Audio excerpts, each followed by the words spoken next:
Hello and a very warm welcome to the programme. I'm Sally Bundock. We begin in Slovakia, where Prime Minister Robert Fico remains in hospital after hours of surgery to save his life following an apparent assassination attempt. The Deputy Prime Minister Tomas Taraba told the BBC that the operation had gone well and he expected Mr Fico to survive. The Prime Minister was shot several times as he was leaving a government meeting. Well, let's go live to Bratislava now and speak to our correspondent there, Bethany Bell. Bethany, what more can you tell us this morning? Well, we're waiting for further official updates on Robert Fico's health, but we did hear, as you said, from the Deputy Prime Minister saying that he was no longer in danger of his life after having had this emergency operation that went on for several hours, we understand.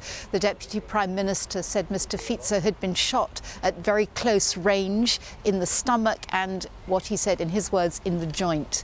So we wait, and very much this whole country is waiting with tenterhooks to see just the situation of Mr Fico's health this morning. And Bethany, just remind us of the events that took place yesterday. Well, Mr Fico was attending a government meeting in the town of Handlova, a town in central Slovakia, and he came out to greet members of the public who had come to see him, and as he did so, there were shots heard. People described hearing several shots. Mr Fico fell to the ground, and others then apprehended a man, a suspect. And here's more from Sarah Rainsford. Robert Fico strode out to meet supporters, as he likes to do. But as he reached out to shake hands, a man in the crowd reached for a gun. 5 shots rang out, and the Slovak Prime Minister tumbled to the ground. Too late, his security guards leapt on the gunman. The Prime Minister was first dragged and then rushed to emergency care. Too badly hurt to get back to Bratislava, he was airlifted to a nearby hospital. We were told he'd been shot in the stomach and arm, and his condition was critical. I heard 3 shots. It was quick, one by one, like if you throw firecrackers on the ground. I saw a scratch on the Prime Minister's head, and then he fell next to the barrier. It's a nightmare. Robert Fico has plenty of opponents. Slovakia is a small country that's deeply divided politically, but no one saw this coming, and all have lined up to condemn it. I'm shocked. We are all shocked by the terrible and vicious attack on Prime Minister Robert Fico. A physical attack on the Prime Minister is, first of all, an attack on a person, but it is also an attack on democracy.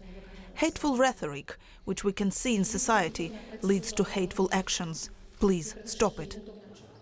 The suspected gunman was captured at the scene.